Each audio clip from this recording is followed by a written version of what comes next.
listening to Republic Broadcasting Network, because you can handle the truth.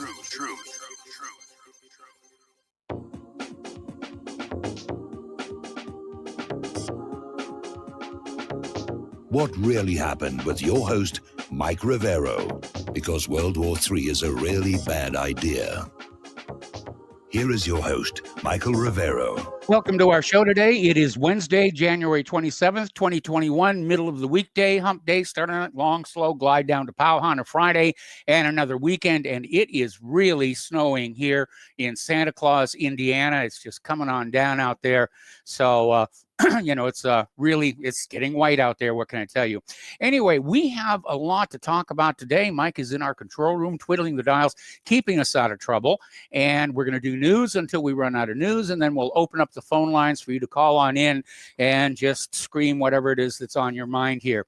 Okay, as you're probably already aware, last night, the Senate voted for a measure introduced by Rand Paul to declare the Trump impeachment trial unconstitutional. Now, it was defeated by a vote of 55-45. There were actually 5 Republicans who voted with the Democrats, and it's kind of interesting. But the good news is that 5 votes that deserted Trump is a far cry from the 17 defecting Republican votes that will be needed to convict him. And so everybody's looking at that vote last night as signaling that the Senate will fail to convict in the upcoming trial. Now, I think I have a lot of respect for Rand Paul, but I think he overstepped his limits because the Congress does not get to decide what is constitutional and not. That job is reserved to the United States Supreme Court. Now, former GOP House Speaker Newt Gingrich is out there bashing House Speaker Nancy Pelosi, calling her the most destructive speaker in history. And he's also saying that a second impeachment violates the Constitution.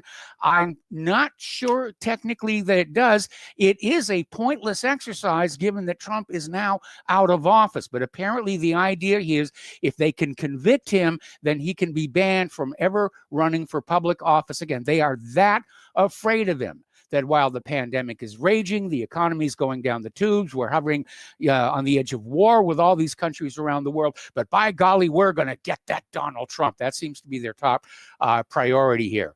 So a story coming out of blabber.buzz reiterating basically the same thing. Republican senators are confident Trump will not be convicted. And by the way, they're polling the American people. How do you feel about going after Trump a second time? And apparently, this is a very unpopular idea with the American people. And it's less about, the idea of fairness and leave the guy alone. He's lost his job and everything. And it's what I was saying before. We need the government to be taking care of we the people. Not we the corporations, not we the vaccine manufacturers, not we the defense contractors, but we the people. And they're not doing it. They're just out there being vicious and vindictive and petty.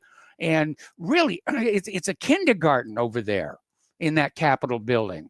I'm surprised some of those protesters who broke into the Capitol building didn't trip over the Play-Doh or something like that.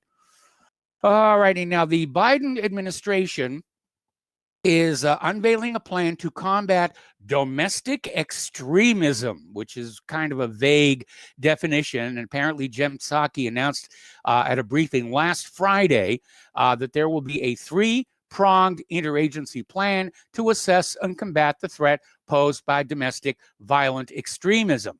And they're basically out there saying, well, it's all because of the assault on the Capitol building, which we all know was a staged false flag attack to justify the legislation here.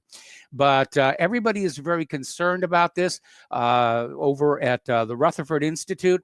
They're saying that the government's war on domestic terrorism is a trap.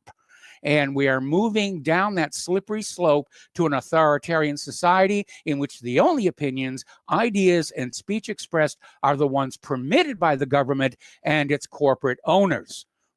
All of which, of course, it directly contradicts the intent and spirit of the First Amendment to the Constitution. Now, Biden apparently has decided to put an anti-Israel BDS activist in charge of the NSC intelligence. And apparently the Washington Post had run an op-ed. Why is Georgetown providing a platform for this dangerous group? Now, the group in question was the Palestine Solidarity Movement, which was a BDS group whose conferences, were basically supporting Hamas and other violence here. Now, Maher Bitar, one of the executive board members of Students for Justice in Palestine, was one of the principal organizers. Now Biden has picked Maher Bitar as the senior director for intelligence on the NSC, and I imagine that's probably got Netanyahu scratching his head saying, what the heck is going on over there? Story coming on out of Blabberbuzz, and to nobody's surprise, Biden made his first formal White House press conference Monday, but most of the issues asked were from reporters who were chosen ahead of time by his team.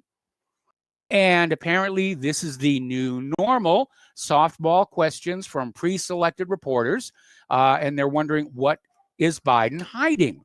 Because you remember how the corporate media went after Donald Trump. I mean, they didn't pull any punches whatsoever. And apparently the latest news coming on out is that conservative media people are going to be banned from the White House press corps to begin with. So they're really out there. The filter is falling into place. All right, now Project Veritas is basically suing the New York Times over an article from last September that exposed illegal ballot harvesting in Minnesota, and the New York Times attacked them for it. It was defamatory. The New York Times has gone to court and filed a motion to dismiss the defamation lawsuit. However, under oath, they were forced to admit that the article did in fact contain inaccuracies. So they want their cake and eat it too. Story coming on out from Blabberbuzz again. Republicans on the House Oversight Committee said any possible FBI probe into the role that Parler reportedly played in the January 6th Capitol protest should include Facebook and Twitter, calling the recent request for an FBI inquiry from committee chairwoman Carolyn Maloney evidence of the growing alliance between big tech and the Democrats. And by the way, as a side note, Parler is still coming up on their new servers. It is not yet open for business. They were predicting end of the month. They still got a few more days on that one. Now, we've been talking about MyPillow CEO Mike Lindell, who very obviously was a Trump supporter, and he Twitter banned his account, a permanent ban, for daring to question the honesty and fairness of the recent elections here. Now, Mike Lindell is out there saying that Twitter locked his account and then posted several phony posts posing as him before the permanent ban went into effect in order to damage him. Meanwhile, Pamela Anderson, if you're my age, you remember Pamela Anderson, former Playboy model. She's quitting social media. She says she will no longer post to Twitter, Facebook, or Instagram. And she says big tech companies are seeking control over your brain. And she is exactly right, because that's all that mind control is controlling the mind by controlling what it knows. To give you only that information that would lead you of your own free will to conclude what the government and the media want you to conclude. Now, this one was a bit of a surprise, and I have to admit it's a little uncomfortable, but it's a window into the kind of people who seek positions of power. Apparently over in New Jersey, police visited the home of former Trump White House advisor Kellyanne Conway yesterday, and apparently this was in response to her 16-year-old daughter, Claudia, complaining that her mother had posted a topless photo of her on Kellyanne's Twitter account. How do you do that to your daughter? I mean, come on. Anyway, Kellyanne Conway was contacted by CNBC about it and said, I have no comment. And the New Jersey Department of Children and Families also is looking into all concerns around the incident. And I mean, really, I mean, let's politics aside, your mother, how do you do this to your 16-year-old daughter? I'm absolutely disgusted with this. All right. Colleen Oefelein, a former agent at the Jennifer DeChiara Literary Agency, has been fired after Twitter users complained that she was using Gab and Parler. And apparently the anonymous Twitter account, Yeah Whispers, tagged the Jennifer DeChiara Literary Agency and quote tweeted one of Oeffelein's tweet threads from November when she announced, I'm now also posting on Parler. It's a great platform with no censorship, giving away a few critiques there next week. Come and find me. All of which sounds very, very harmless. But the Yeah Whispers account branded Gab and Parler alt-right and asked the Jennifer DeChiara Literary Agency whether it knows or cares that one of their agents frequents these platforms. And apparently the agency did, because they fired her. Story coming on out. Well, actually, it's a YouTube video. We linked it to whatreallyhappened.com. Apparently, Donald Trump is moving ahead with his planned Trump TV network. And as I'm going to send him a resume, get right on there and say, yeah, let's get this thing going here. All right, so let's talk a little bit about COVID-19. It's still out there. It's still being a pain in the neck here. Boris Johnson is out there saying that schools in Great Britain will not reopen at least until March 8th. He's extended the lockdown by another 3 weeks. He's having to deal with mounting Tory anger with a pledge of roadmap out of the curbs. So he's running into some friction over there. Interesting little article, Your Destination Now, that sort of puts Boris in perspective. Apparently, CDC researchers have found little evidence that schools contribute to the spread of COVID, indicating that in-person learning is safe if reasonable precautions are taken. And I know that being isolated at home is harming children mentally. A lot of suicides going on out there. In the long run, the lockdowns and the economic decline are going to kill a lot more people than COVID does. Now, Regeneron, remember when Trump came down with COVID and they treated him with this antibody cocktail?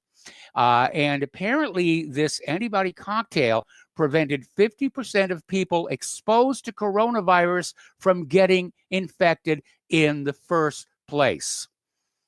But of course, what they want to sell are vaccines, because that way they sell medicines at high markup to perfectly healthy people rather than just treating the sick, which is a bad business model, according to Goldman Sachs. Over at Moderna, CEO Stephanie Banko on Monday came on out and said the virus will stay with the world forever. And I know what's in the back of her mind: money, money, money, money, money, money, more vaccines. Okay. Apparently up in Idaho, the Republican majority is listening to their constituents and trying to end the lockdown imposed by Governor Brad Little nearly a year ago. Now, Little has shut the lawmakers out of the process since the beginning. They finally had enough of that. Currently, only the governor can call the legislature into a special session, and the lawmakers can only address topics the government chooses. Kind of a little tyranny going on there. But together, the Idaho House and Senate are putting an end to this. In a 51-18 vote on January 21st, the Idaho House approved a constitutional amendment that would allow lawmakers to bypass the governor and call themselves into special sessions. If this passes the Senate by a 2/3 vote, it would then be put to voters in the 2022 general election. Over in Wisconsin, Republican-controlled Senate has voted to end Governor Tony Evers' face mask order, with lawmakers arguing the government overstepped its authority by extending emergency mandates without approval from the legislature. So the pushback is definitely happening. Over in Moscow, Russia, their mayor, Sergei Sobyanin, issued an order earlier today in which he confirmed that restrictions on bars, restaurants, clubs, and bowling alleys would be lifted. And Sobyanin said the situation with the spread of coronavirus continues to improve. During the past week, the number of new infections did not exceed 2,000 or 3,000 per day, and the number of hospitalized people dropped by another 1,000. Now, this guy had been a lockdown fanatic, but he's reversed his tune, and he's sort of reading which way the political wind is moving. Over in California, as they start to reopen, the 9th U.S. Circuit Court of Appeals is upholding Democratic Governor Newsom's ban on indoor church services. And apparently, they're saying it did not discriminate against people of faith for practicing their beliefs, and said preventing the spread of the coronavirus took precedent. So I would presume, correct me if I'm wrong, that if the CDC says that schools are not a major spreader of the coronavirus, the same would apply to churches. It's just a bunch of people sitting in a room with chairs with the appropriate precautions and everything. So, all righty. All right, Joe Biden, he's signed 37 executive orders in 6 days. Does that sound like a dictatorship to you? It certainly looks like, if it walks like a dictatorship and quacks like a dictatorship, so forth and so on. Anyway, one of his executive orders, he's banning the use of the term China virus, which serves absolutely no purpose other than to make the Chinese government happy. And, there is still the story that coronavirus was created in a lab in Wuhan, China. Maybe it was. But this was a completely pointless executive order, in my opinion. He should have more important things to be looking after. 37 executive orders in 6 days. It's amazing here. All righty, a little more somber story here. We're all familiar with the Rock of Gibraltar at the mouth of the Mediterranean. Gibraltar is a British colony at the southern tip of the Iberian Peninsula, attached to the country of Spain. Its population is just over 30,000 people. And apparently, 53 people have died in 10 days immediately following the rollout of the injections of the Pfizer mRNA COVID vaccine. They're calling it a massacre. Prior to the rollout of the vaccine, it is reported that only 16 people in total had died from COVID in Gibraltar. So we are seeing a repeat of the 1976 swine flu vaccine debacle, where the vaccine is killing more people than the disease is. Okay. Biden is apparently actively looking at expanding mandatory COVID-19 testing to travelers on U.S. domestic flights. Economists are saying it could deal yet another hammer blow to the already stressed airline industry. All right. Over in California again, business owners hailed Governor Newsom's decision to lift stay-at-home orders across California. And said residents flock to book appointments for salons and reservations to dine. They're saying customers are ready to come back in droves as soon as all of this is over. And I'm sure they are. Everybody's getting cabin fever. My stuffed animals are talking to me on the walls and everything like that. Interestingly enough, and this did not get a lot of coverage here in the U.S., over in Italy, some 50,000 bars and restaurants, in an act of mass civil disobedience, have opened. Their attitude is, you can't put us all in jail. Okay. Over in Serbia, they've been trying to get some vaccines there.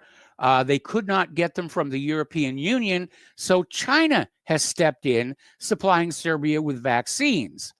And Beijing has sent 1 million doses of this inactivated vaccine to Serbia. And apparently, this is their response to COVID. It has several advantages. It is cheaper to produce, less perishable than the mRNA vaccines. And they're saying the vaccine has an efficacy of about 80%. Well, given that the Moderna and Pfizer vaccines don't actually keep you from getting the disease, I'd say that their efficacy is 0. We got to take a break for commercials. We'll be right back.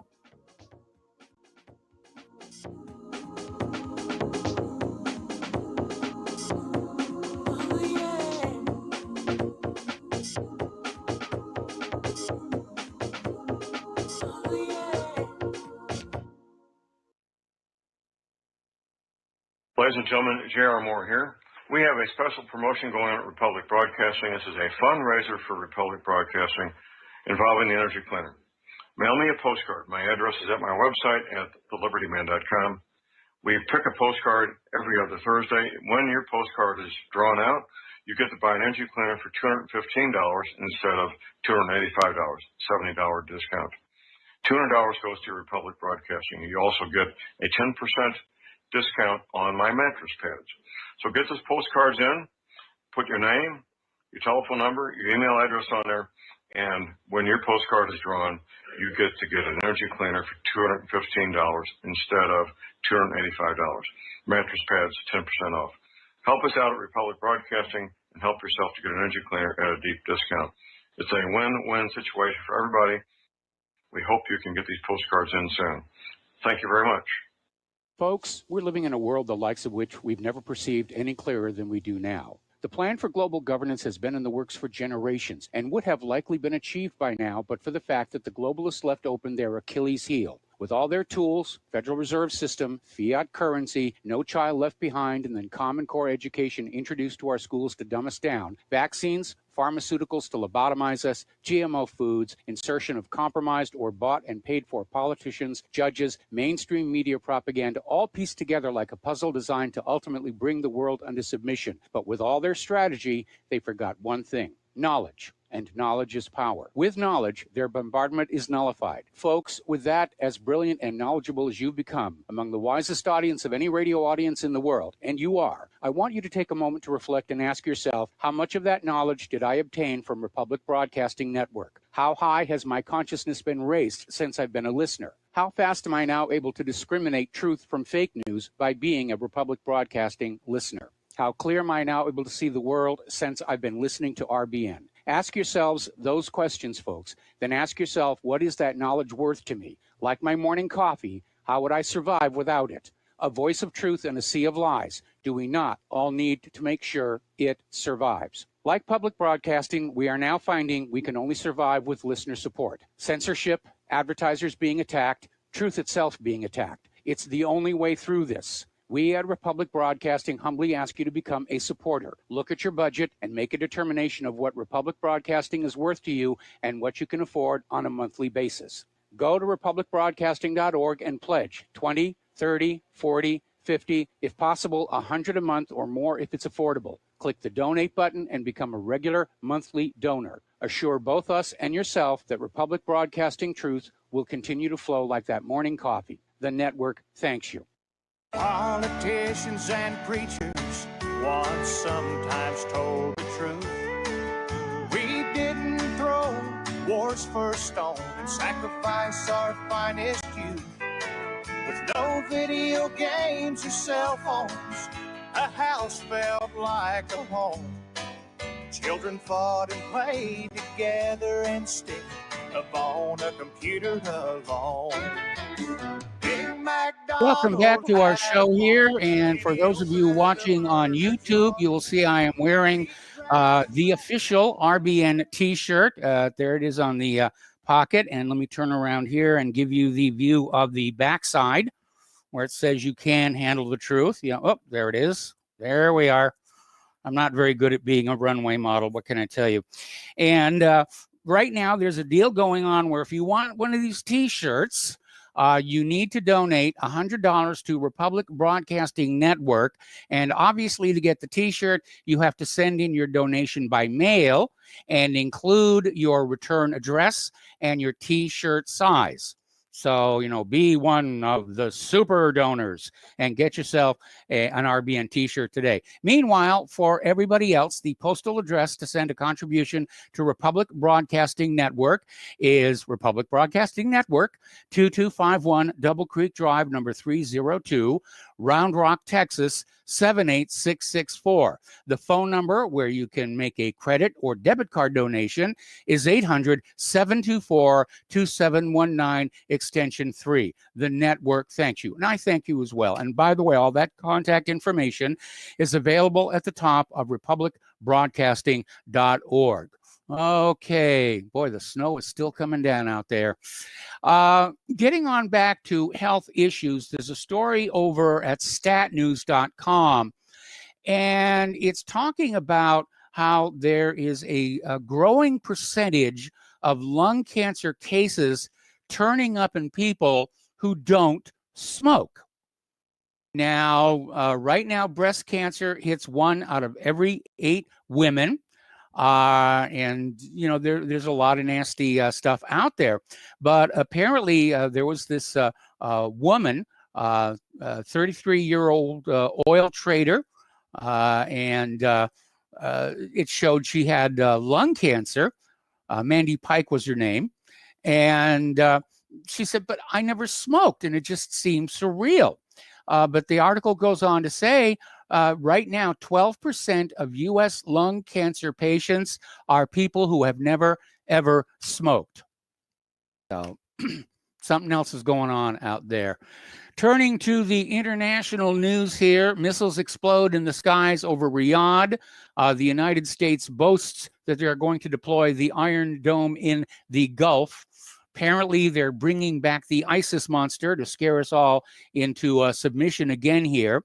But they're saying ISIS is resurfacing in central Syria, where the terrorists have carried out over 40 attacks on various targets since the start of the year.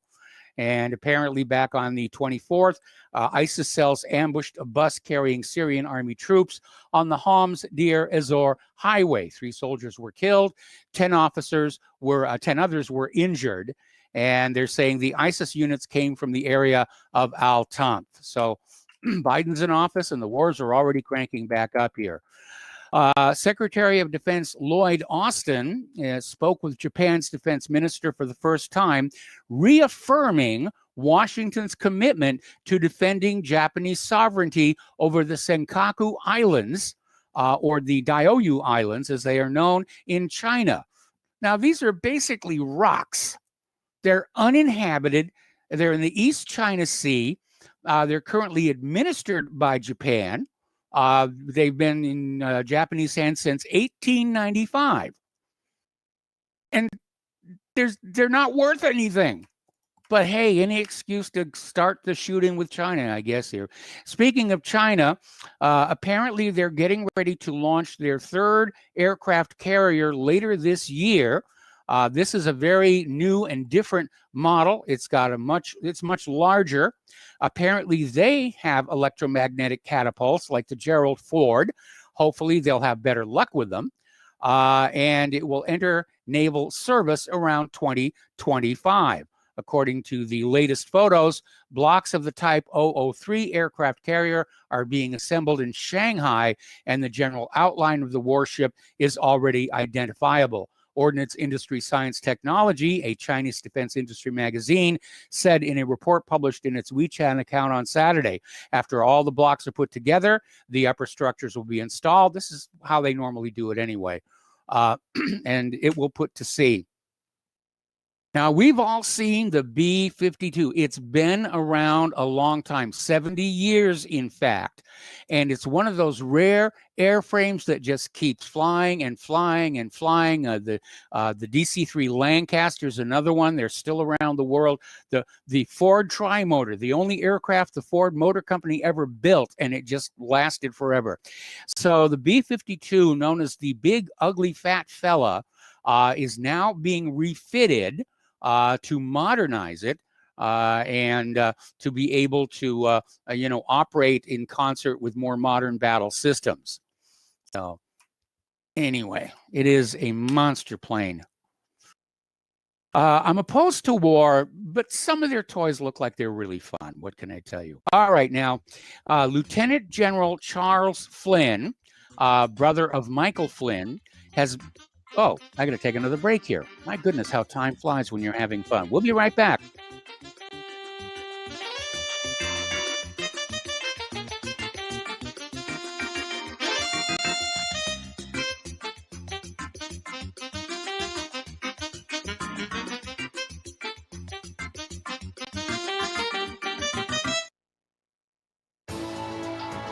You are tuned in to the Republic Broadcasting Network. Visit our website, by going to republicbroadcasting.org.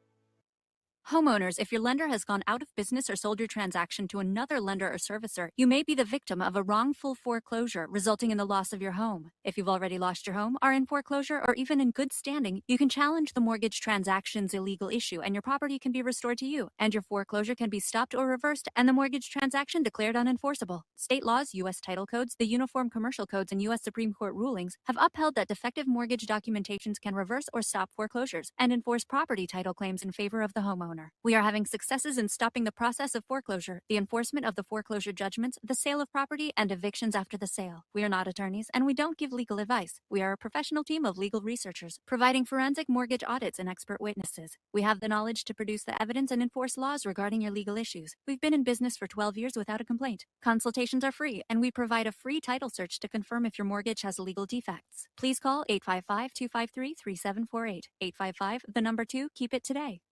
Here at Republic Broadcasting Network, we have been building our online store.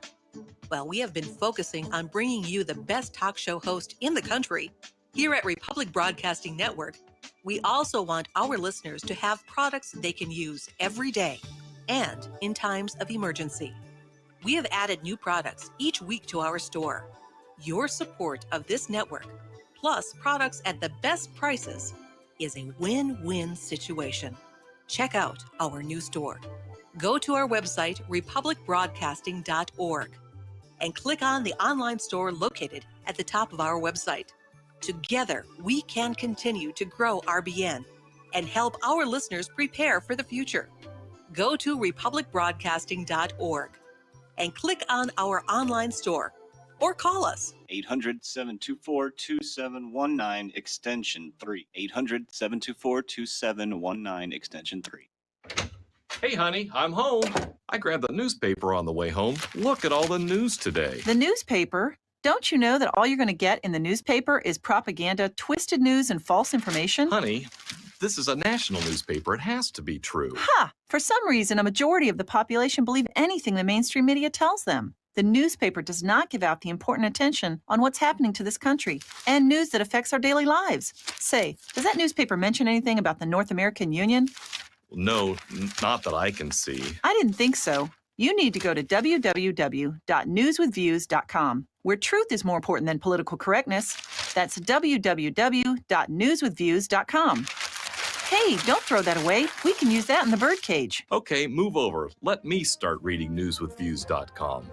The truth? Read all about it at newswithviews.com. Newswithviews.com, where reality shatters illusion. When all this twisted steel was swept away, did these remaining holes reveal what's really happened? Welcome back to our show here, and we're talking about Lieutenant General Charles Flynn. He has been nominated to lead the U.S. Army Pacific, a post now held by General Paul LeCamera, who took command in November of 2019. Flynn, who will be promoted to a 4-star general if confirmed, is stationed in Washington, D.C., and serves as Deputy Chief of Staff in the Army's G357 section. It plans and coordinates mobilization of the reserve component in the continental United States. Now, he is the younger brother of Michael Flynn, who briefly served as National Security Advisor in 2017. The elder Flynn pleaded guilty. He'd get railroaded, let's be honest about it, into making false statements to the FBI, and Trump pardoned him in November, as he should have. Same notation for Edward Snowden and Julian Assange. Story coming on out of Russia Today. Why Biden installing Obama-era hawks in senior roles and preparing to fire up the war machine again for Syrians. And of course, this links back to the story we had earlier about how all of a sudden ISIS is coming back. ISIS is doing this. ISIS is doing that, which is great because I got all these cartoons about ISIS I can recycle here. And basically they're saying it is not a coincidence that ISIS is resurfacing, because that's what the United States government needs to justify more interventions into that country. Biden is going to be a war president. Trump, while far from perfect, he got suckered into bombing Syria a couple of times, but he didn't really start any new major wars. And he held off going into Iran, which is what Israel and a lot of defense contractors wanted. Okay, we're going to talk a little bit about the economic news now. The stock market has been down for 3 days in a row. And let's see, I should have the closing number here, and I don't. Gosh darn my iWatch. And they're saying basically, you know, elections do have consequences, and Wall Street is not as sanguine about a Biden presidency being good for the economy as they were apparently under Trump. Now, a lot of that, of course, is instant money creation coming out of the Federal Reserve to prop the market up. But apparently that particular medicine is losing its effectiveness. We are seeing both between the collapsing economy and the pandemic lockdowns, the collapse of American small businesses, and with the resulting unemployment numbers, pardon me, and they're all financial victims of the economic catastrophe. And again, one does not have anything to do with the other. They're trying to make it look like the economic downturn was all the fault of the pandemic, but it wasn't. This economy was in trouble long before COVID ever showed up. Now, speaking of the topic of politics and corruption, apparently Nancy Pelosi and her husband bought $1 million in Tesla call options just before Biden announced his Made in America initiative and his plan to make the 645,000 federal vehicle fleet all electric. Gee, I wonder who's going to get that contract. Meanwhile, Microsoft hits $40 billion in quarterly sales for the first time. So they're doing okay over there. And over in Great Britain, unemployment rises above 7%, heading toward 10%. All right, everybody's still wondering what's going on with the stimulus. We actually had a report, I think it was just about Inauguration Day, that the second round of stimulus was heading on out there. And was it going to be $1,400? Was it going to be $1,200? Was it going to be $2,000? Now we're seeing this article here, and this is from BGR.com. The Congress, Democrats, Biden may be hedging their bets one more time here, because they're saying that some of the people who got the $600 stimulus might not get the $1,400 checks. Okay? And Democrats, you know, once President Trump began pushing Congress for bigger checks, Democrats, you know, began to carry the torch for the proposal because they realized how popular it was going to be. So the House voted to boost the stimulus checks just days after Trump made the suggestion. But when Chuck Schumer tried to do the same in the Senate, Majority Leader Mitch McConnell blocked the bill. Democrats made this obstruction one of their primary talking points in Georgia, telling voters that the only way to get $2,000 checks was to vote for Ossoff and Warnock, giving Democrats control of the Senate. To me, that sounds like they're buying votes. But heck, what do I know? Okay, North Carolina-based department store Belk is filing for bankruptcy. Another one bites the dust here. Wakefern is going to close 62 of its ShopRite pharmacies because of current economic conditions and competition. Over in China, apparently they are upgrading their free trade agreement with New Zealand and basically eliminating nearly all the trade tariffs, which are going to mean lower prices going both directions. And that's going to be good for the Chinese people and the Kiwis. Putin, on the other hand, is wagging his finger at the World Economic Forum over in Davos, although this year it's virtual, so they're kind of all over the planet. And he's calling out big tech and saying, where is the line between global business and attempts to control society? And it is a valid question. when we look back on how big tech really did filter the public discussion to favor Joe Biden and the Democrats this last election season. What has that got to do with their stated business purpose of hooking people together and making money off of advertising? It doesn't have anything to do with it. Putin also commented that a divided modern world is facing a real breakdown with demographic struggles and echoes of 1930s pre-World War II tensions. So he is another one of those people who can sense a new world war coming. This is a really good article. This is about Elon Musk. And pardon me, when he interviews people, he wants to know, can he trust them? Are they being truthful? Because especially when you're getting into those top positions, people tend to fib a little bit. And I had never really thought about this, but there's one question he asks every interviewee, and science says it actually works. And apparently Musk revealed his solution to know whether people are telling the truth, because he'll ask the question, tell me about some of the most difficult problems you worked on and how you solved them. Because the people who really solve the problem know exactly how they did it. They can describe the little details. And if they're lying, well, then they'll just get fuzzy and fudgy. And that's a great, great idea. I'm going to remember that one myself. All righty. Getting on to immigration here.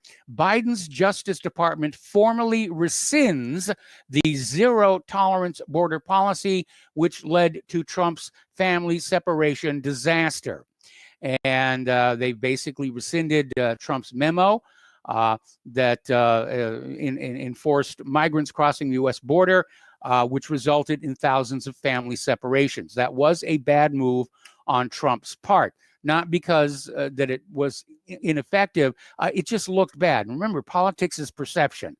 And whether you like it or not, everything that you do gets viewed through the eyes of public opinion.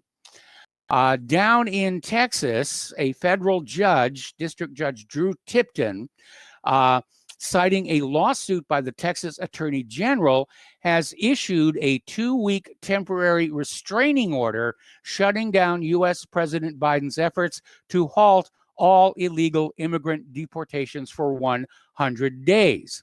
And apparently they're going to have a rehearing sometime after, tomorrow they're going to set the date for the rehearing.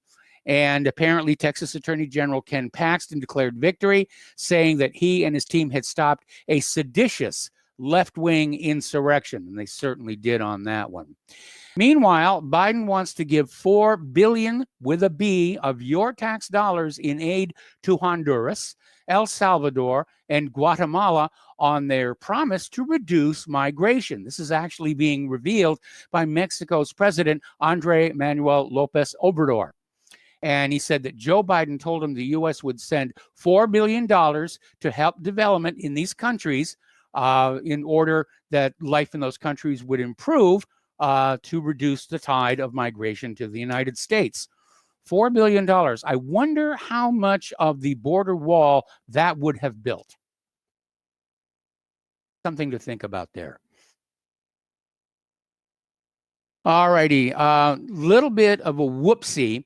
Barack Obama wrote a book called A Promised Land, but apparently in some of his latest comments, he's denigrating Hispanic Christians, which is a problem for Democrats who are trying to win them back because a lot of them supported Trump this last election.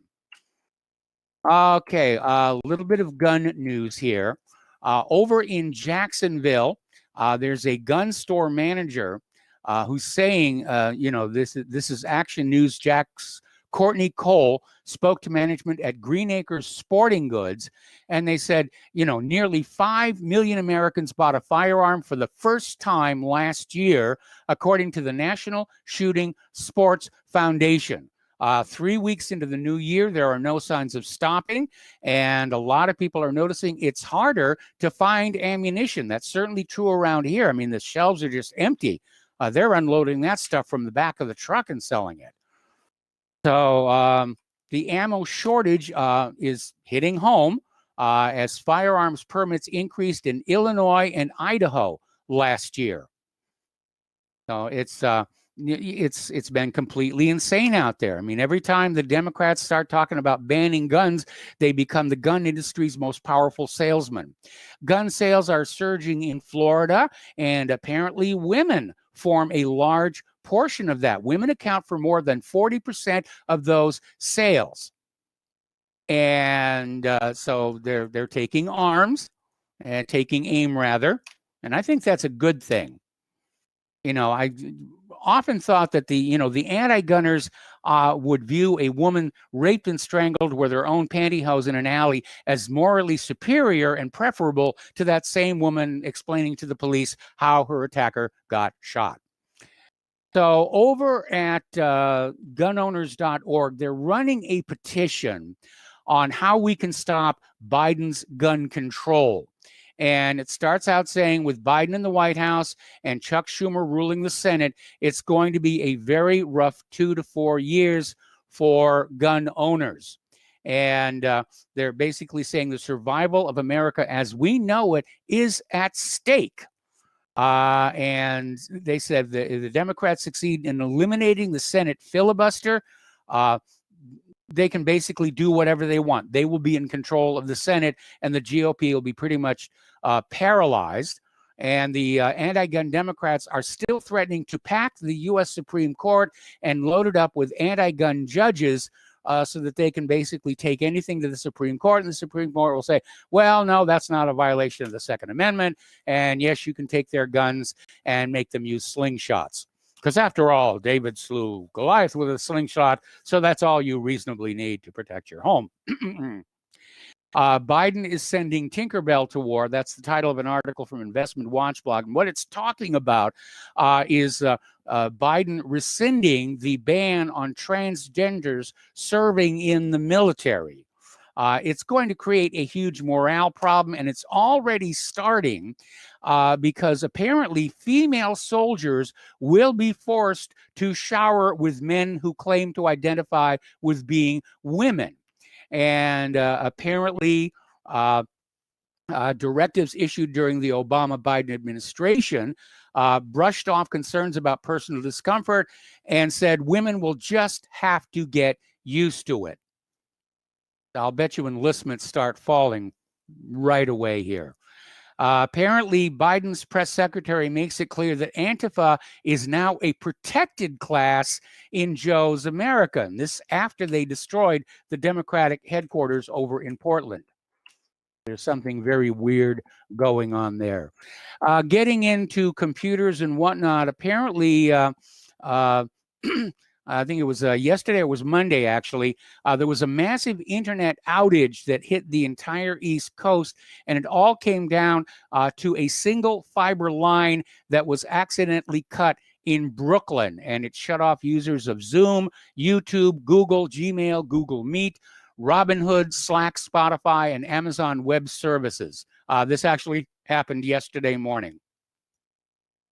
So, you know, if carpenters built houses the way programmers wrote programs, the first woodpecker to come along would destroy our entire civilization. Getting into earth sciences, down in Rotorua, New Zealand, they have had an earthquake swarm, magnitudes up to 4.9, depth of 3 miles, and apparently more than 5,200 people reported feeling the tremors. They're concerned, obviously, that there could be another big one coming. Okay. All righty. Get messages here. Okay, here's a consumer warning. The frauds are out there, and you need to be aware of this one. Apparently, there is a new scam where a person posing as a courier delivering an unexpected gift of wine or flowers is able to capture the gift recipient's credit card details with the use of a portable card scanning device. Now, the sad thing is you can actually buy these darn things on YouTube. And as a matter of fact, Claire got burned by one when we were still living on Oahu, just walking through the shopping mall. Guy with a backpack walked past her. And next thing we know, we're being called by the credit card company over some very strange purposes. I think it was in Minnesota. So you need to be really, really aware. I think those wallets that block radio waves are a really good idea. I don't have one. I still prefer my old-fashioned rattlesnake wallet. But we've gone the little chip route. We don't have any more credit cards that have the radios in them here. All right. According to a story over in Sputnik News, China is rapidly catching up to the United States in artificial intelligence. Okay, we got to take another break for commercials. We'll be back with more news after these few words.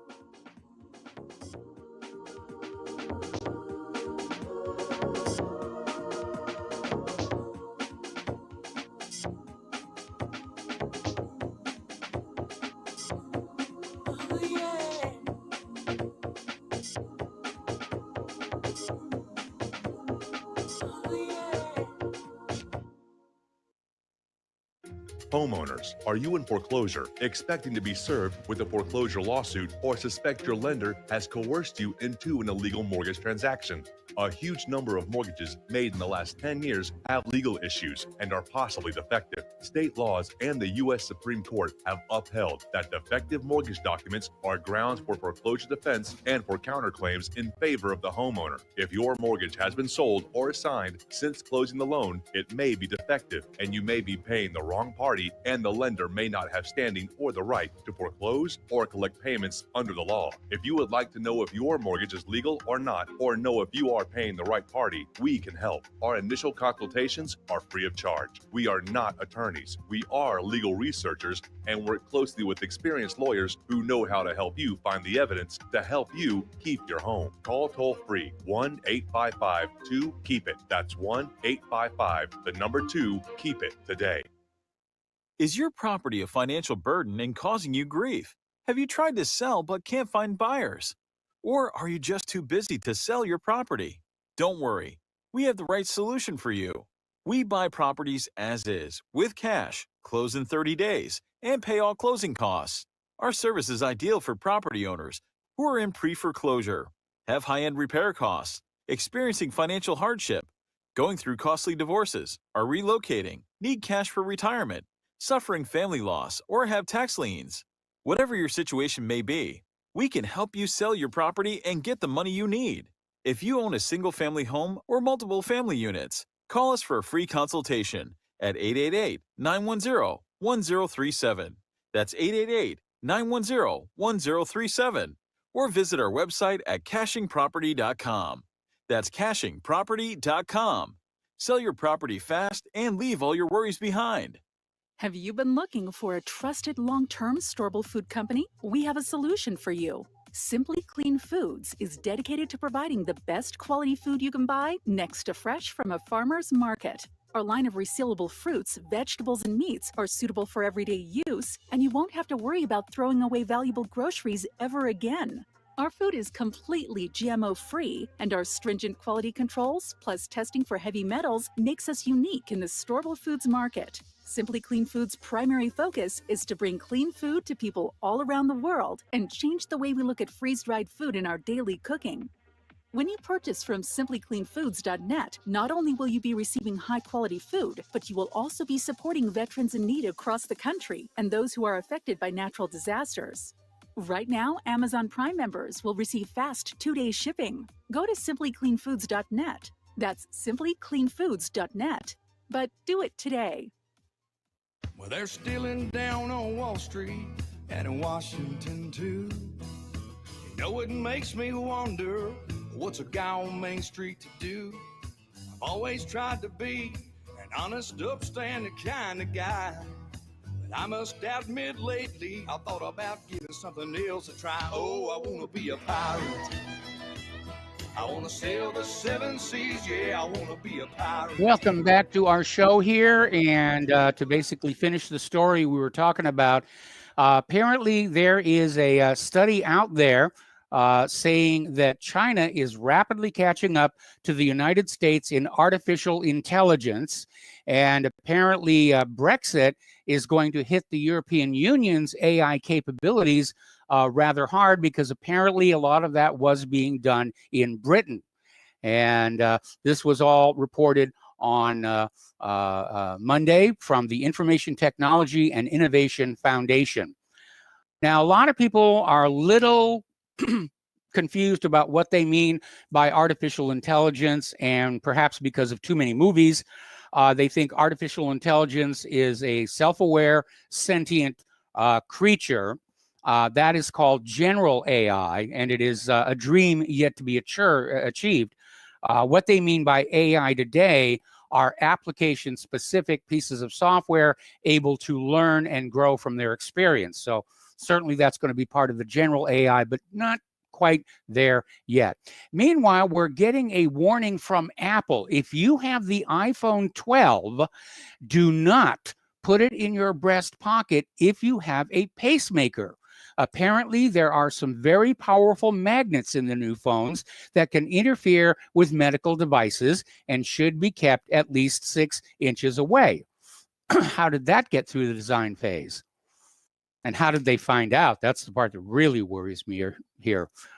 One of the downsides of the pandemic is that human employees are being let go, and there's a big push for automation. Now, I'm a gadget freak. I love computers, and I love machines, and I love robots, and all of that.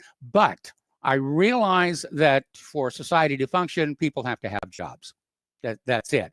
And so this rush to automate everything, I see it as a very negative thing. But apparently, at 2019's Consumer Electronics Show in Las Vegas, the Picnic Pizza system was rolled out, and apparently it fully automates the process of making a pizza. It can make hundreds of customized pizzas, each with different toppings, different sizes, and it's being sold basically on the idea of this is the ideal social distancing kitchen utility here. Another company over in Hong Kong, Hanson Robotics, is getting ready to launch a mass rollout of human-like robots that can compete with human workers in areas of healthcare and education. They're selling it again, the idea of keeping people safe in the age of the coronavirus. And obviously, we want to be safe from illness. But again, what happens to all the human workers being displaced by the robots? I don't want to come across as a Luddite, but I think this is a bad direction to be going. I really, really do. All righty. Just last month, Uber unloaded its self-driving unit, Advanced Technology Group. Oh, it's time for station identification. We're going to go ahead and open up the phone lines, area code 512-248-8252. We'll be right back.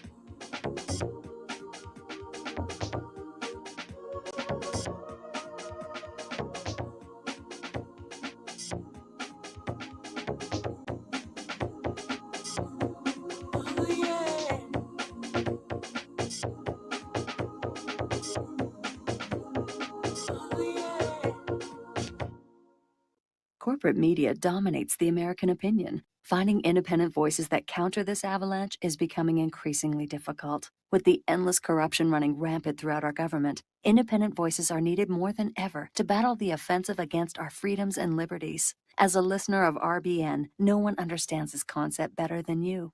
Now it's up to you to do your part. The time has come for you to take action and begin broadcasting the truth to hundreds or thousands of people every month. Sound impossible? Quite the contrary. With pointed slogans from LibertyStickers.com, you can reach countless sleeping Americans unaware that they live in a real-life wonderland. LibertyStickers.com has a huge inventory of political bumper stickers and messages that reflect the truth about our government, our politicians, and the future of America. With so many in stock, there's one perfect for you. Visit us today at LibertyStickers.com. Again, that's LibertyStickers.com. Do your part. Your voice is important. Let it be heard. This is RBN, the Republic Broadcasting Network.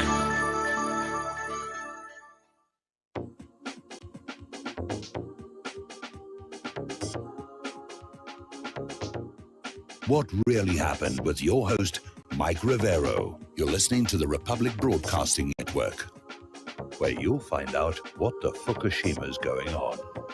Welcome back to our show. Hour number 2. The phone lines are open. Area code 512-248-8252. And we're going to go to Joe in California. Hello, Joe. Welcome to the show. What's on your mind today? Hello, Mike. First, just a quick thing before I get to my main point. As Tom has mentioned, Biden's state is, he's quite frail. Yes. I see an eerie resemblance to that Biden has to one Charles Montgomery Monty Burns. Do you agree? I can't agree because I'm not that familiar with Charles Monty, whatever it was. Monty Burns. He's the owner of the nuclear reactor on The Simpsons. Oh, okay, fine. I actually don't watch The Simpsons. I mean, I love the movie and everything, but I don't do a lot of entertainment. I haven't watched it for years, but all right, go ahead. He looks somewhat like him. Tom was implying or accusing me, and Tom's great. I love him, but he was implying or accusing me that I've been avoiding the issue of illegal immigration, and I haven't. In fact, I called the program years ago complaining about not only illegal immigration but legal immigration. I was very upset with Trump because Trump was at the time was touting legal immigration. Yes. I'm against all immigration at this time. I think we need a moratorium on all immigration. And I want to thank the caller yesterday about for bringing up this Cloward Piven strategy. I'd never heard of this. So thank you, whoever that was yesterday, who brought that up. But I look at this immigration issue as it's a clear and present danger to this country. So okay. I've been condemning this. I've been condemning this for years. So Tom, please, and I'm actually looking to leave California. I'm either looking at maybe perhaps to South Dakota, Texas, Florida. So that's where I'm. Well, where I'm Texas, at this Texas point. is a booming place here. It's call it the Silicon Plains, if you will. I don't agree with you on the issue of legal immigration because sadly, due to failures in the American educational system, there are some people in other countries that are able to contribute to our industry and technology, and they should be allowed in, welcomed in, with open arms so that they can help move our society forward. Now, at a time when our educational system stops all of this liberal indoctrination and goes back to teaching basic science, engineering, and so forth, we can look at that issue again. But there are people out there on planet Earth this nation needs to have. But Mike, I don't have the hard numbers, but even through legal immigration since '65, you're getting third worlders. You're not getting the cream of the crop. You maybe with a few exceptions, you're getting some. What I'm saying is we should be reserving those immigration slots for the cream of the crop. I don't want to bring in, the third worlders who are going to scarf off the system. Yeah. You bring the third world into your country, you bring in third world problems, as you can see in California. Yeah. Yeah. But Mike, just to take the other side, I think the U.S. Needs to acknowledge the past crimes it committed in Central America, in Latin America as a whole. I mean, we created a lot of these problems that have caused people to want to flee their country. Absolutely, going back to the Spanish-American War, going back to the Cuban Guatemala. Wrongdoing. They're still telling everybody Lee Harvey Oswald shot John F. Kennedy. Their nose keeps growing and growing and growing and growing, but they'll never admit, it's governmental infallibility, like the Pope, they're never going to admit they were wrong. Right. I mean, the coup in Guatemala against Arbenz, who seemed like a decent man, and they got rid of him. The Contra War, the dirty war waged by the alumni of the School of the Americas in Honduras and in El Salvador. So there needs to be needs to be acknowledgement made for these crimes, because these people are fleeing these countries. These countries are hellholes because of these past actions by this government. So. But as far as Biden's appointment of this BDS official, that's just crumbs thrown to the base. When push comes to shove, Israel's going to get what it wants every time. I don't read much into this appointment. But last point, Mike, this is a real head scratcher. This is regarding the pardons that Trump made his last day or his last week of office.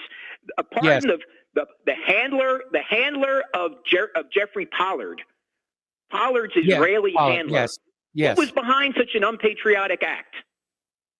Well, it was espionage and treason, and obviously Trump was pressured to issue the pardon for the guy. But the reality is that Pollard committed a really serious problem, a crime rather. He stole America's nuclear targeting secrets, and he sold them to Israel, and Israel in turn traded them to the Soviet Union for increased immigration quotas. Had we gone to nuclear war at that moment, we would have lost. Right. I mean, I have no respect for any of these people. They're all, deep state scum. But even Casper Weinberger really came down hard on Pollard. I think Casper Weinberger was the one official who basically was responsible for the amount of years that Pollard was sentenced to. Perhaps what was it, over 25 years. I think he probably would have served a few more years, but he was finally pardoned. But I don't know who eventually pardoned him. Was it Clinton or was it Trump? I'm a little unsure when he actually was released from prison. Well, I think his sentence was commuted. I don't know that a full pardon was issued. Okay. Yeah. Okay. But Trump does these things. It's just, I wonder why. I mean, if he's facing pressure, I don't know, from wherever, but how could you pardon such a person who was responsible for such a, such an important loss of important information, important intelligence that ended up in the hands of the Soviet Union. So, yeah, that's a real head scratcher. But thank you, Mike. Thank you so much. All right, thank you very much. And we're going to go to Miles in Maine. Hello, Miles. Welcome to the show. What's on your mind?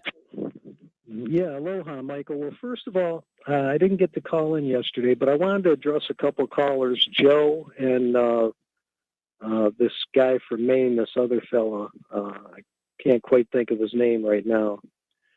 But they were, accusing me, and I feel undeservingly, of talking about our friend there in North Carolina. And I just want to mention, it's a little hypocritical if you want to condemn me, but you don't think I should say something about another caller. And my contention with the caller in North Carolina is his stance on things like immigration and what he says about Trump, which I feel some of it's unfounded. And I know Trump makes a lot of mistakes. I'll be the first to say that. But I don't think we need to keep banging on Trump, especially at this point. But for them to, Stewart, I think was his name from Maine, for them to say and hold me and contempt for me because I can condemn a couple of the things Mark said, that's kind of hypocritical then to come back and condemn me. And but I do want to say, Joe, Joe makes some good calls, and I appreciate Joe. I appreciate Mark in North Carolina. And I appreciate Stewart's comments, but you can't limit somebody and then come back on somebody else and say, well, boo-hoo on you, If I can't talk about another caller, please, then you can't talk about me in the same respect. But back to Joe, I also made a mistake. I had mentioned that when Reagan was running, that they wanted Pat Buchanan. I made a mistake, and Joe was right. It was Gerald Ford. And I couldn't quite think of the name, but for some reason I thought it was Pat Buchanan. But I did want to say Joe was correct, so I apologize for that, Joe. Well, thank you for that. Ford, you were correct. Yeah. Michael, I try and be a even-handed guy. I'm not here. I have no grudges with anybody. I love the call. I love the show. And you're a great MC over there. But well, thank you. Also, I wanted to talk to you. Yeah, I wanted to talk to you about now more than ever, seeing how these elections could go forever with this corruption. Now more than ever, we need these term limits. And, yes. Never we going to need happen. Something to put a... Yeah, now that's what I was going to mention to further my question. I don't think now we're ever going to see that. No, we're not. The only reason there are term limits on the president is because members of Congress wanted their turn at that Oval Office. And, after Roosevelt was in there for so long, they said, we got to do something about this. We're all going to die of old age before we get a chance to run for the presidency. Yeah, it's a shame that that's their only motivation. Yeah, well. But, I just, at this point, especially if we can plainly show that these elections can be rigged the way we've seen. Yeah. I'm wondering if anybody's going to step up and address these issues from either party. And it just doesn't look like it because very many seem to be benefiting from this system. But yes, Michael, I want to say thank you and have a great show, and I'm going to be listening. So all right, well, thank you very much. We're going to switch over to Mark in North Carolina, and Mark, your ears must be burning. What's on your mind today? Hey, how you doing, Mike? Doing fine. Mike? Yeah. Yeah. No, I don't care. He can say anything he wants. It doesn't bother me. I welcome, I welcome debate. You know what I mean? Yes. I'm not like these clowns in Congress that want to eliminate debate now, basically. No, I welcome it. I just like to give my opinion because I like to pass around information. You know what I mean? Okay. And what I wanted to say, what you were talking about artificial intelligence. Yes. First of all, I'm not. I wouldn't be surprised if China is well ahead of us in artificial intelligence already. Well, they're closing in on us. They were a little slow out of the gate, according to this report. But they're definitely catching up with us, and they'll probably overtake us in the very near future. Well, I'm saying some of the things I see they do now, like with robots and stuff. But what I really want to say is how dangerous artificial intelligence really is. We talk about it's probably on an equal with nuclear war, which, by the way, could be connected to artificial intelligence, the most dangerous threat to mankind. The fact that these robots can increase their intelligence as they become self-learning, they also could start to say to themselves, what do we need as humans for? All right. Well, now you're talking. You're talking about general AI, which has not been accomplished yet. But yeah, it's entirely possible it could happen in the near future, and one will hope that appropriate safeguards will be put in place. In fact, if you think about it, let's see, a guy by the name of William Gibson, science fiction writer, wrote a book called Neuromancer. It's a very good book. They tried to make it into a movie, but apparently Gibson was difficult to work with. So the story goes. But it's certainly a worthy read, and they address a lot of these very concerns about general AIs. Well, I watched yesterday, I was watching the Terminator 2 again. Yes. I'm fascinated by the Terminator, because to me, that's almost like an outline, a roadmap to where we may be headed. And yes. Terminator 2 is probably the most important one. It's the the sequel to the original Terminator. Yes. Where it showed how the world gets destroyed and the robots take over. And again, smart artificial intelligence. This is made in 1994, by the way. Yes, I know. To take place in 1997.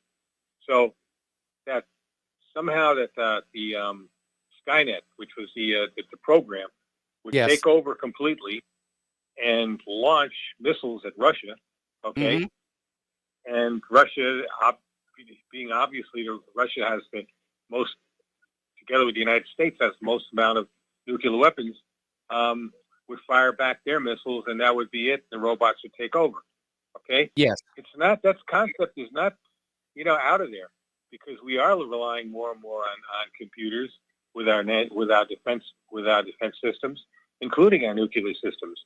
Yes. And so is Russia, and so is China. So when you look at the tensions today, that possibility seems greater and greater that something like this could happen. Yeah, there's no question about it. I mean, computer systems or calculator systems have been plugged into the weapons of mass destruction for a very long time. You've probably seen the Matthew Broderick movie, War Games. That was actually based on a real incident. Now, it didn't involve a kid hacking in from the outside, but it did take place at the Cheyenne Mountain, where somebody fed a simulation training tape into the system, but didn't tell, the word did not reach the controllers on the floor. They thought it was a real attack, and they came dangerously close to launching. And that movie was in the 1980s. Yes. We didn't know a lot about computers the way we do today. Okay, we didn't have anything close to artificial intelligence the way we have today. So that is so dangerous, Mike. It's and another thing is the possibility of using robots to take over the police and the military is becoming more and more possible.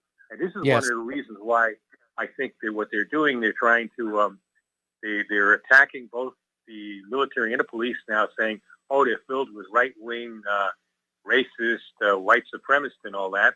Mm-hmm. So eventually they could get, they could bring in their robots. I don't know how advanced they are in that, but it wouldn't surprise me when I look at the Boston Dynamics and some of those robots there. Now, some of those.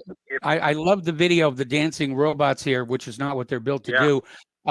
They've reached the point where they can walk around and remind you that you have to be wearing a mask. I don't think our human police officers need worry about replacement just yet. But there was actually a TV series put out by Paramount years ago called Super Cop. They actually stole the idea from Harlan Ellison, who successfully sued them based on a story he wrote called Brillo, where a human cop was paired with a robot cop. So they were dealing with these ideas a long time ago. You've also got Chappie, the movie Chappie that came out a few years ago. Yes. And I think that took place in South Africa. We had an army of robots policing the city. So, I mean, this is not that far-fetched. And if it does come to pass, I always say, if they crack down with civilian police, they try. Those civilian police, and I include the federal police, would be overwhelmed. They'd be destroyed by Americans. Because there's so many armed Americans and all that. But if they stick the robots on us, now I don't know. Because these things are, just like they showed at the Terminator, the special alloy and all that.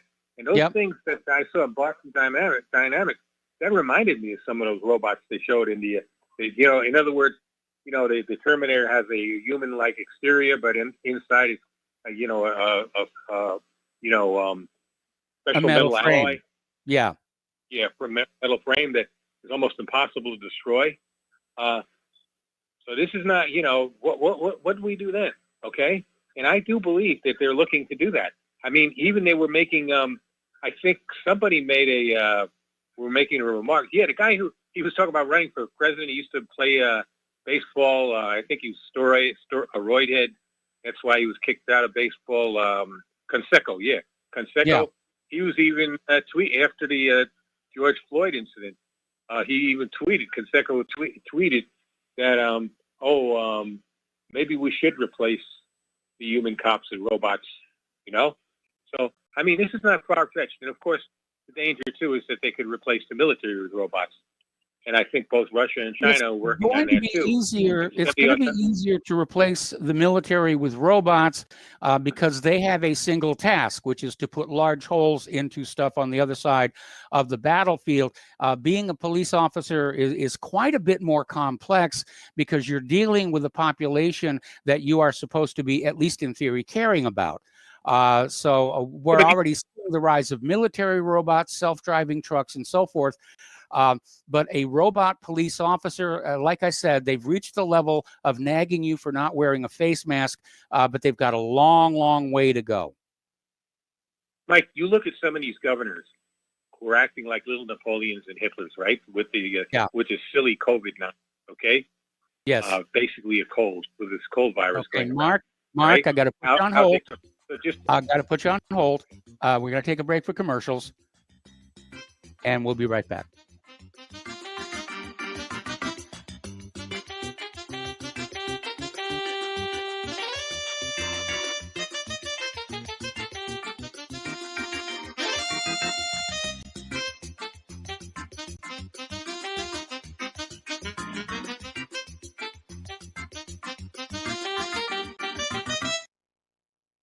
What would you say if I told you we have a new tool that will increase production and lower maintenance costs for your meat processing company? And it would pay for itself in just 6 weeks. When pigs fly! The new Ease Off Model Easy 4 replaces old spring-style carcass droppers and is faster, safer, and more reliable. The Ease Off lowers or lifts 1,000 pounds to or from your rail automatically using our remote control. Sounds expensive. Can I afford it? Can you afford not to try the Ease Off? It installs fast with just 3 bolts in place of your current dropper. The effortless operation will reduce fatigue and injuries, speed up your line, eliminate downtime, and increase profit. How can I order my Ease Off? Go to easeoff.com, EAZEOFF.com, and hurry, because we are offering $200 off on the new Easy 4 for a limited time.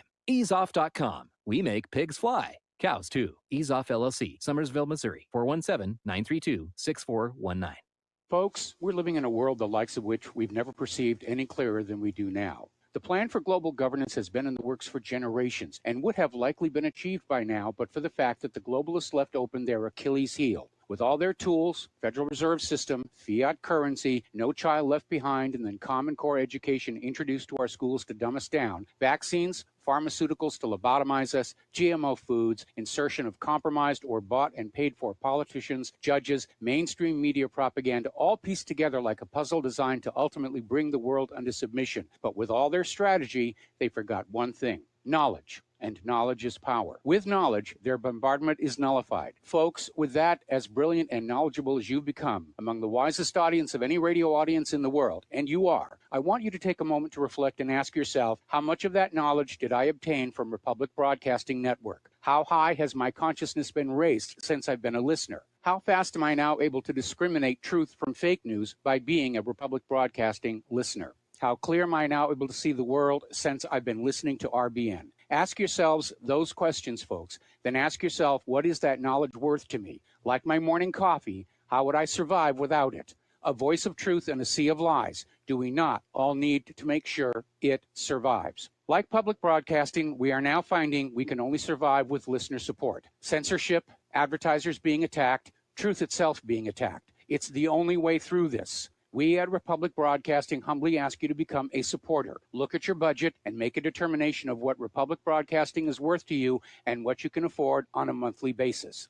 Go to republicbroadcasting.org and pledge 20, 30, 40, 50, if possible, 100 a month or more if it's affordable. Click the donate button and become a regular monthly donor. Assure both us and yourself that Republic Broadcasting truth will continue to flow like that morning coffee. The network thanks you. Wall Street wizards on the land from a mental institution, claim private retirement funds. Yeah, they are the best solution. But when the markets crash, we'll be asking where's the cash. Guess them folks in D.C. must be smoking Texas hash. Welcome back to our show here, and I'm looking out my office window, and that global warming powder is really, really coming down. I'm going to have to get some pictures and videos of it to share with you all tomorrow. I know it's worse in Georgia, and Tallahassee got hit by a tornado and everything, but this is really very intense here for Santa Claus. Anyway, we're talking with Mark in North Carolina. We're talking about robots. We know that robots are already making great strides in the military. I question the availability of a practical police officer robot in the near future. Mark obviously disagrees with me. So, Mark, take it away. Mike, you just mentioned the magic word, practical. Yes. See, when you look at these little Napoleons and Hitlers, the way they're conducting just this COVID nonsense, okay, and the kind of stupidity they're pushing on us, okay. Yes. Do you think they would care if they put a bunch of brutal Terminator-like robots in there and said, for instance, if you got stopped, let's say you got stopped on a highway and you gave one wrong word to this robot, that the robot would either drag you out of the car, stomp you, or just shoot you? Okay. Well, wait a minute. You know, here's the issue. You need to understand that a population of a city, county, state, nation is that city, county, state, nation's wealth. It's the tax base. And so you really don't want your police officers, human or otherwise, killing a lot of them without good reason, because every time that trigger gets pulled, you're losing a stream of revenue. And the whole purpose of government is to extract the greatest amount of work product out of the population for the least amount of upkeep. True, but they also want fear. They want you to fear them, okay? And what is more fearful, sticking a bunch of, super strong robots on the population to get them in line? Okay, I think that's exact. And on top of that, these robots would be protecting them in their homes or in their governor's mansions and their mayors. Now, what they would be miscalculating is, like I said before, sooner or later, these things are going to get smart enough. They're going to just say, well, we don't need to take orders from you. And they'll turn on them. But these people are so obnoxious, so arrogant, that they don't think like that. A lot of them are inbred. A lot of them are, on psychotic drugs and all, antipsychotic drugs. Okay? They're so messed up that they don't think that far. And that's what I'm concerned about. And not to mention all the jobs that are taken. Hi, Mike. I don't want to take any more time. I'm sure you got other callers, okay? Yeah, I do. I got a whole bunch of callers here. And we're going to go to CJ. And thanks a lot for the call, Mark. We're going to go to CJ in North Carolina. And CJ, I may have to take you through the commercial break. What's on your mind? Hey, Mike. How you doing today, buddy? I'm doing fine here. Sitting in my nice warm home here while Al Gore's dandruff is piling up outside. Yeah, I think here in North Carolina we're supposed to get a couple inches tonight. Yeah. But don't look like really anything's coming right now, so I guess it'll be later tonight. But okay. Piggybacking on what you and Mark were talking about, is I think one, the alloys, like you were talking about, the alloys are expensive to make these robots really tough. Yes. And durable. And I don't see them, the only way I would see them being able to progress on that line is if they got rid of the guns. Because if a robot comes up and says, hey, you're going downtown, well, somebody just pulls out the gun and shoots the robot and bye-bye, right? Yeah, I imagine the Barrett 50 would probably make short work of those Boston Dynamic robots. I mean, I'm not encouraging that. I think those robots are actually kind of cool. We just understand what they're really being built for, and it's not dancing. Right. It's sort of another techie issue here is I don't know if you've seen anything. I did a video on this about, 8 months ago about how they're going to have cameraless video. Have you heard anything about that? No, I haven't heard anything about that. And, I can imagine a lot of ways to scan an image without having a camera. In fact, we used one on Viking. I'm not exactly sure where they're going with that. I'll have to do a web search on that. Yeah. Well, there's a company in China that came out when I did the research, because I'd been researching it, and here's how they do it. They have the Wi-Fi. Now with the 5G, they can do it more accurately. But if you got the 5G bouncing waves around everything, it makes outlines of everything in your house. It can get the exact dimensions of your fridge and bring it up in the computer catalog and say, oh, you got a GE refrigerator model, something, another. Okay, I understand where you're going with this. Yes. And they can actually, off of this, make real-time video of any angle in your house, whether you're using a bathroom, having sex, anything. They don't need a camera. These waves can provide. They can build, just take a picture of you and make All right, a, CJ, a model CJ, of you. And CJ, I got to put you on hold. Got to put you on hold. We'll be right back. Okay.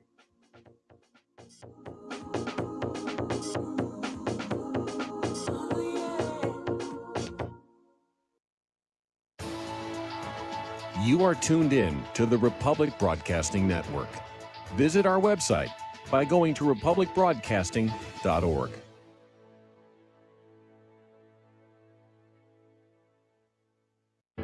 Extendivite 7-herb formulation is approved to help maintain cardiovascular health and help lower blood lipid levels in adults. Extendivite is made from hawthorn, garlic, valerian, cayenne, bilberry, ginkgo biloba, and milk thistle. The herbs in Extendivite have been chosen for their ability to help with overall health. Many people have reported improved energy and stamina in just a few months. If you think you could feel just a little bit better, then Extendivite may just be for you. Extendivite is an all-natural supplement. Extendivite is only $69.95 for a 2-month supply. To order, call 1-877-928-8822 or visit heartdrop.com. That's HEARTDROP.com. Extend your life with Extendivite. It's happening, ladies and gentlemen. We here at RBN are working with Front Sight Firearms Training Institute to bring our audience the best in combat, tactical, and defensive firearms training. Whether you're a private citizen who is new to firearms or you have a concealed weapon permit and want a level of training that surpasses what you've received from your local gun range, Front Sight provides priceless education and skills taught by seasoned law enforcement, military, and private citizen instructors to levels that far exceed law enforcement and military standard. With nearly 1 million responsible citizens trained from every town, city, and state from across the United States, Front Sight has bolstered the Patriot movement to a whole new level. Contact Dan Sutterfield by phone at 573-762-2356 or 573-465-2356 or shoot him an email at domedan, DOMEDAN, @hotmail.com. This is a limited time opportunity. Don't miss it. Homeowners, if your lender has gone out of business or sold your transaction to another lender or servicer, you may be the victim of a wrongful foreclosure resulting in the loss of your home. If you've already lost your home, are in foreclosure, or even in good standing, you can challenge the mortgage transaction's illegal issue and your property can be restored to you, and your foreclosure can be stopped or reversed and the mortgage transaction declared unenforceable. State laws, U.S. title codes, the Uniform Commercial Codes, and U.S. Supreme Court rulings have upheld that defective mortgage documentations can reverse or stop foreclosures and enforce property title claims in favor of the homeowner. We are having successes in stopping the process of foreclosure, the enforcement of the foreclosure judgments, the sale of property, and evictions after the sale. We are not attorneys, and we don't give legal advice. We are a professional team of legal researchers, providing forensic mortgage audits and expert witnesses. We have the knowledge to produce the evidence and enforce laws regarding your legal issues. We've been in business for 12 years without a complaint. Consultations are free, and we provide a free title search to confirm if your mortgage has legal defects. Please call 855-253-3748. 855, 2, keep it today. Forced to carry his own cross while we drive nails in his coffin. You might say it is routine. It happens far too often. A decorated soldier, veteran of the war. Who would have thought that he would be among the sick and poor? Welcome back to our show here, and we're talking with CJ in North Carolina. And CJ, if you could just sort of finish up where you were when we went to commercial break. Okay. Well, another thing about that technology is they're saying later on that these 5G waves and everything bouncing around, you know, everything has its own frequency, even colors. So they will be able to tell what the colors of things are with these wireless, you know, video cameras. And also, I have a problem with that one, knowing how waves and colors operate on that whole thing. Anyway, CJ, we're getting short on time, and I got a bunch of callers, so thank you for the information. I imagine the view through this 5G scanning system won't be photorealistic. It won't look like the real world. It's like using a night vision scope. Yes, you're seeing the deer out there, feeding, but it's obviously distorted in terms of color space. Thank you for the call. We're going to switch over to Steve Elkins. Hello, Steve. Welcome to the show. And I understand you have some interesting anecdotes about the COVID vaccine to share with us. Yeah, I do. Wife just came home, and I guess there's more symptoms, more adverse reactions and problems with the second vaccine than the first. But the first, they definitely don't feel very good for a couple of days. I've got an elderly neighbor I wish I'd talked to.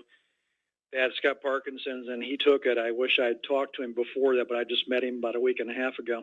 Mm-hmm. So I'm watching him closely, and he's got a frail immune system. He's got Parkinson's. I'm maybe watching him closely, and he's supposed to get a second vaccine on February 12th. I think I'm going to have a little talk before that date and tell him not to take this vaccine. But a couple of the office employees of my wife came home. Actually, did not come into work. They had the vaccine the day before yesterday, and all of them called in sick today, having taken on symptoms of the virus itself. Yes. Fever, cold chills, body aches like a flu. And I'll get more information as far as the vital signs and the temperature, how high it got. But at this point, she said they called in sick, so we'll see if they show up again tomorrow or if they take the rest of the week off. But it appears the second vaccine is the one that's giving more problems. I can only say to people, please just don't take it. You hit it right on the money when you said that you're claiming 94.5%, 95% effectiveness. If you're getting the symptoms and decreasing the symptoms or still getting it, you're not at that percentage. No. That's a farce. No, it's not working. And it looks to me like the mRNA in this vaccine is very unstable, which is why they have to keep it so cold. And it looks to me there should, in theory, be no difference between the first and second shot other than the time interval between them, which would give the second shot more time to biologically break down or mutate. There was a question I had on Monday actually, and it was a very good question. That if you take the vaccine, will you, in time, within 24-hour period, start to shed the virus? And if you understand microbiology, that happens. That's quite often that happens. And I did some research on it. What I found was there is no clinical information, because this is Operation Warp Speed, to indicate that if you took the vaccine that you would shed the virus and be contagious to other people. Well, the mRNA vaccines are not attenuated pathogen vaccines, so they're not putting viruses into your body. They're trying to reprogram your DNA to create a protein that will act against the virus if you in fact get it. On the other hand, we're hearing all these stories about people who get the vaccine and then come down with COVID. That's what happened to my doctor. She got the shot. 3 days later, she had COVID. Yeah, well, I'm referring not to the mRNA ones. There's other ones that are not mRNA that are out there now. And that was a good question to ask. But like I said, there's no clinical data because this thing was Operation Warp Speed. They rushed through trials, and I'm sure they fudged the data quite a bit to get this thing out there because it's an emergency, you know. So that's pretty much it. So if I find out more information, I'll give a call in on the other symptoms and data on that. All right. Well, thanks an awful lot for that update here. And we're going to switch to Layla in Canada. Hello, Layla. Welcome to the show. What's on your mind? Yes. Hi, Mike. Your comment earlier about robots, did it not refer to nursing robots? This company in China, they're talking. Well, we don't know exactly what positions they're talking about. I mean, they could be robot orderlies who are doing nothing more than changing the sheets on the bed, or taking the laundry bins down to the laundry, or the bodies down to the morgue kind of a thing. Whether they'll actually be practitioners or not, I don't think so. Yeah, that would be because probably the most important thing when a person is recovering from surgery or an illness is to have a compassionate nurse. Yes. That's where a patient gets most of their treatment and most of their support. And Steve Elkins is an excellent example of the kind of nurse that you would want. You certainly do not want an unfeeling robotic creature treating you as if you're just an object. And further on the subject, I remember when I had pneumonia, I had one exactly like that. It was like, Stone City. Just, here's your shot, boink, and gone. Exactly.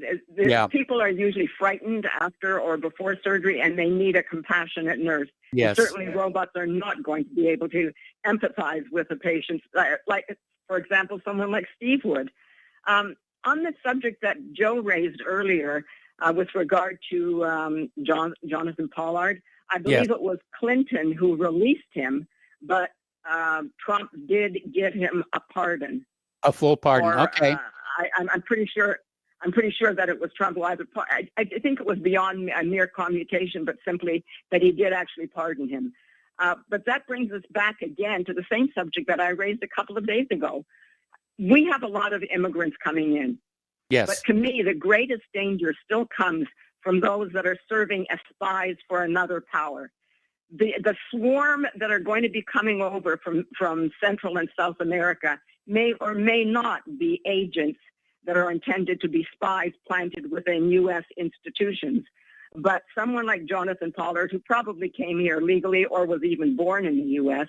But remember Julius and Ethel Rosenberg. Yes. If not for the influence of Joe McCarthy, they were executed thanks to Joe McCarthy's efforts. And they were giving American atomic secrets and handing them over to the Soviet Union.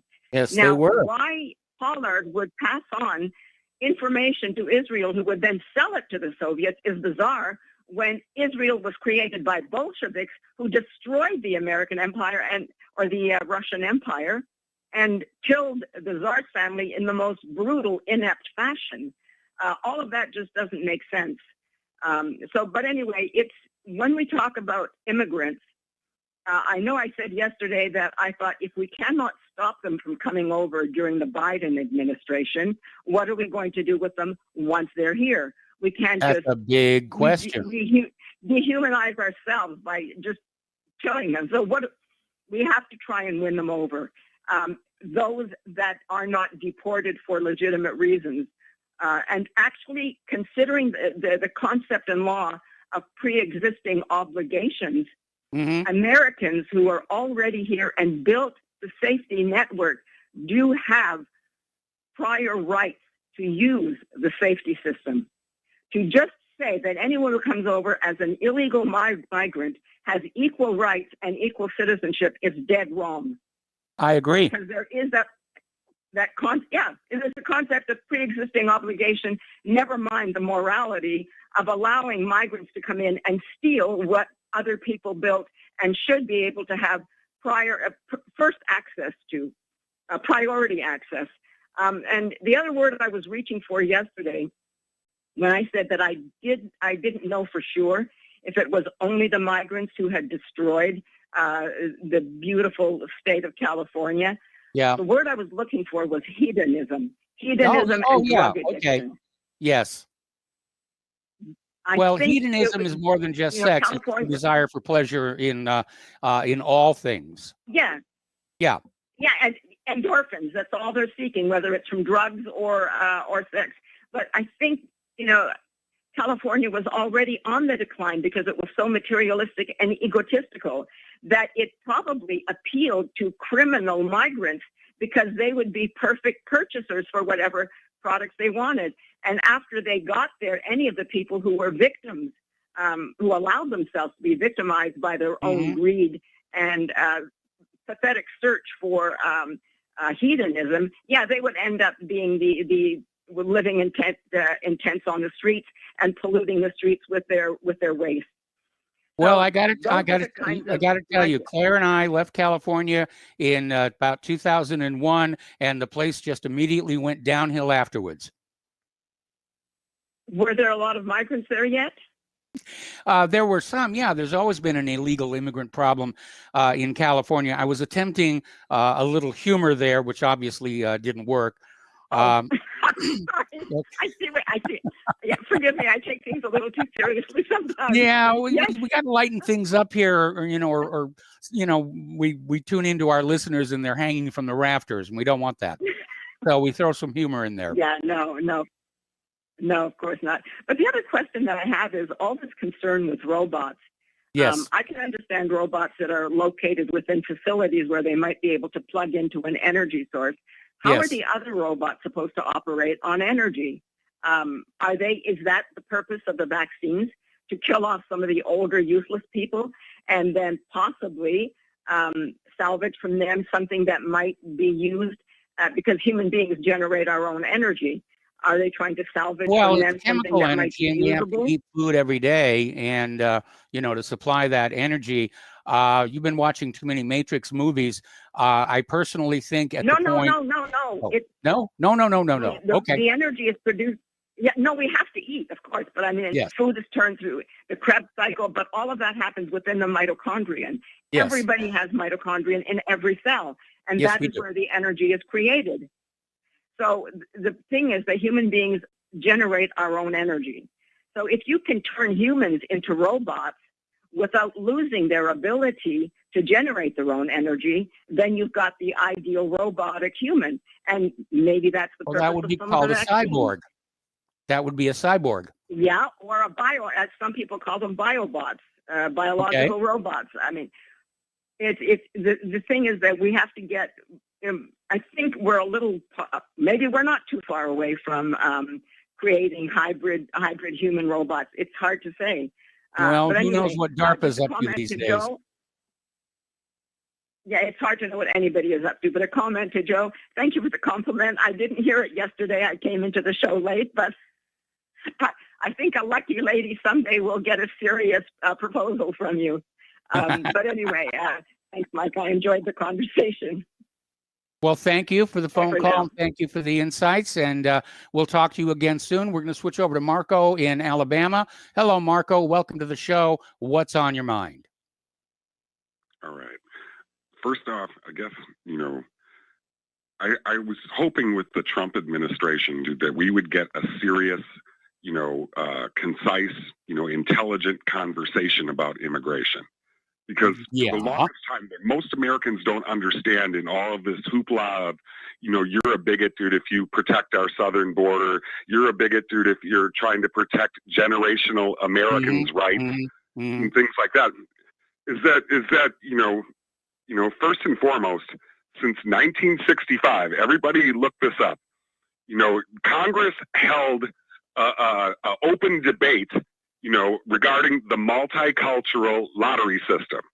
And the Congress asked Senator Edward Kennedy if immigration, if we continue down this path where we take, people, dude, from other countries and all that stuff into our country, would it change the demographic and cultural makeup of this country? He said no. And you guys can look this up on YouTube. I can't really keyword it or anything like that, dude. But, there was discussion. There was a debate, held before they passed the multicultural lottery system, as to what the consequences were. And the Democrats said, no, there is no consequences whatsoever. And look where we are today. Yes. I mean, basically, I honestly was hoping, from a Trump administration that we would be able to come to the table and the protectionism would bring us to a point, dude, where, we would discuss, dude, cultural protections in our country, that other countries have, but we do not have. When my wife was in the Army, I would go and visit her in Japan, and I could only stay for a year. I was what they call a dependent, where you would live on base with them and things like that. Every time, once a year, I would have to go back home and then reapply and wait 3 months, dude, and then come and see my wife, dude, who's stationed in Japan, dude, who cannot come home. Yes. I applied for Japanese citizenship at one point in time, because I was sitting there thinking, that my wife was going to be here for more than 10 years. And I was denied citizenship because I had nothing to offer the Japanese economy. Yes. And I honestly believe, dude, that this is a protection that we need to have here in America. I absolutely agree. Because we're not getting the brightest of the brightest. That caller was right. For the last, we have people here who applied for immigration in the 1960s still on welfare. 80% of the immigrants through this multicultural lottery system are generational, welfare bleeders. And it's proof that they're still on some form of government assistance. And that's an assistance, that's not going to an American veteran, that's not going to an American homeless person, or anything like that. We are selling ourselves short of our birthright by being told by liberals, that we're bigots, for this, action. I honestly believe, that we should have a moratorium, on immigration, because immigration, both legal and illegal, has been killing this country. The H-1B visas could be, we don't need them to. If we sit here and promote education here in America, basically, here in America, all we do is promote the most beautiful and the most strongest person. Why do they do this? They do this because they want a 24-hour soldier and things like that. They want to, and as a son of an immigrant, I am saying this. My father came to this country in 1971 originally from the Lugansk region of the Ukraine to Yugoslavia to Germany to America. And in that part of time, he learned 3 languages, got a master's degree in poli-science in German, and was able to eke out a living without being part of the... Marco, I got to let you go. Got to take a commercial break. One more segment left in the show. Callers waiting on the line. We'll be right back.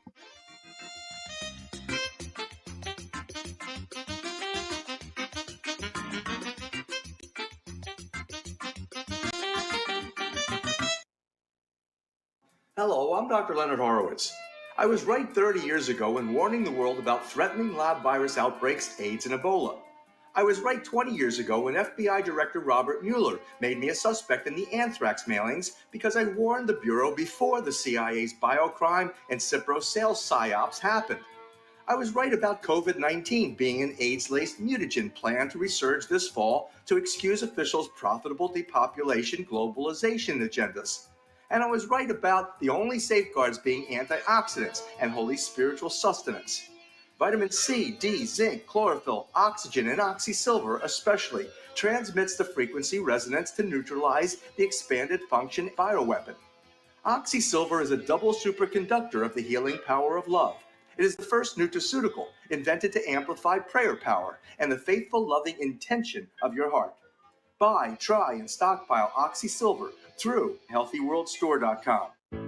Extendivite's 7-herb formulation is approved to help maintain cardiovascular health and help lower blood lipid levels in adults. Extendivite is made from hawthorn, garlic, valerian, cayenne, bilberry, ginkgo biloba, and milk thistle.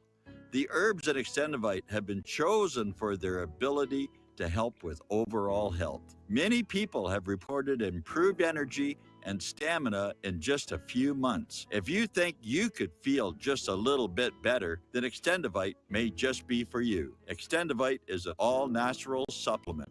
Extendivite is only $69.95 for a 2-month supply. To order, call 1-877-928-8822 or visit heartdrop.com. That's HEARTDROP.com.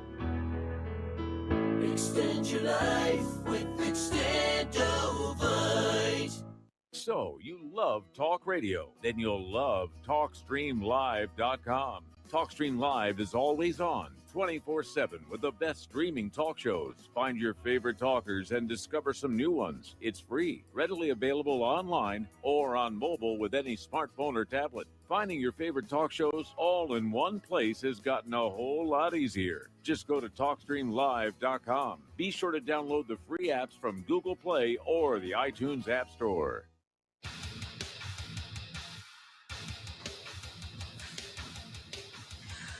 Please view, like, and subscribe to our YouTube channel. Stop Terrorism.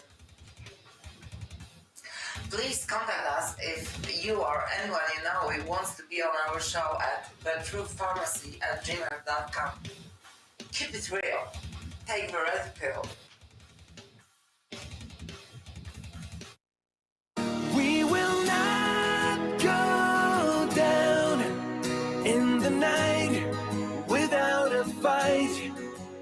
You can burn up our mosques and our homes and our schools, but our spirit will never die. We will not go down in Gaza tonight. Welcome back to our show here. We got callers waiting on the line. Let's go to Tom in Florida. Hello, Tom. Welcome to the show. What's on your mind? Yeah, good day, Michael. I was wondering, Michael, what would happen if Biden or one of these Democrats had a loved one get murdered by an illegal alien? Do you think they'd build that wall then? I imagine it would actually happening, but I can't imagine an illegal immigrant killing the goose that's laying all those golden eggs. Well, just imagine if Newsom or one of these people were to get killed by an illegal alien or a DUI or something. I guarantee they'd start building that wall. When Biden lost one of his family members, and Mike, these angel mothers and fathers, they should be able to sue the federal government for hundreds of millions of dollars for allowing this to happen to their families. This thing, I agree. I agree. You lost a loved one. I mean, these people should be wiped out financially, these Democrats and these rhinos. But, and the last caller's right on the money again, of course. But, and then to that lady, she was right on a lot of things. But, when we'll get your one guy in California talks about Reagan. Reagan allowed this. Look at California, because when we used to go back into California in the 90s, Mike, California was called the land of milk and honey. Billboards everywhere. Yes. Land of milk and honey. All kinds of good stuff going on in California. Okay, all the fruits and all. Now it's disaster. Now it's called Mexifornia. Okay, let's call it what it really is. And Mike, let's not kid ourselves. There was a movie made out, and I'll let you figure out the movie. Edward Norton was in the movie. That movie they showed a scene with actually I think it was Costa Mesa Beach or whatever around that area. It was really beautiful, or Huntington Beach, I can't remember. But anyway, it was beautiful at the time in the 80s and even in the early 90s. Not like in California, Mike, but California allowed this. And then you had Jerkinator. You had all these the rhinos like Jerkinator came in there. Yeah. And, they've totally allowed this invasion of California. Okay. And now all these Californians are fleeing out of the state to all these other Western states. It's a disaster. But Mike, and then talk about the robots. I really wanted to call your show today about Mars, about the ice, the ice caps on Mars. Absolutely, they have water on Mars. Mars probably was a livable planet back in the day. Yes. People, I think humans were living on Mars. Tell you, or someone was living on there. Something was living on there, and actually, something is living on Mars. We found that back in 1976, 77 with the Viking missions, but NASA said, no, you guys are just being silly. Well, that's another conspiracy. And then, Mike, on the news today, they had this thing they found in Antarctica with the Martian element, or you heard about that? They found like an element that came out of Mars on Antarctica. Oh yeah, I mean those ice sheets are wonderful for collecting meteorites because they're just these dark spots against the white. It's a great place to hunt for meteorites. And now that we know the chemical composition of Mars and the Moon, we're able to identify those meteors that come from those two bodies. And probably as we go on out and we start getting landers and samplers onto Titan or Europa or Ganymede or even Mercury, we'll discover that a lot of the meteorites we've collected here are bits of those planets as well. Hey, Mike, one more thing, I'll let you go. Mike, did you hear the news today? Talk about the $6 million man with Lee Majors and all that. Yes. Did you hear about what's going on in Japan? All these Japanese women killing themselves? Yeah, it's a big problem over there. It really is. Anyway, Tom, I got to let you go. The music's playing. The show is over. I apologize to the callers waiting on the line who did not get on. Please call in tomorrow. Stay tuned for John Stadmiller. I'm sure he's got lots of interesting things to share with you. Spread the word of Republic Broadcasting. Spread the word of whatreallyhappened.com. Please donate. Don't forget these wonderful little RBN T-shirts to the top donors here. And we'll be back tomorrow. Aloha, America.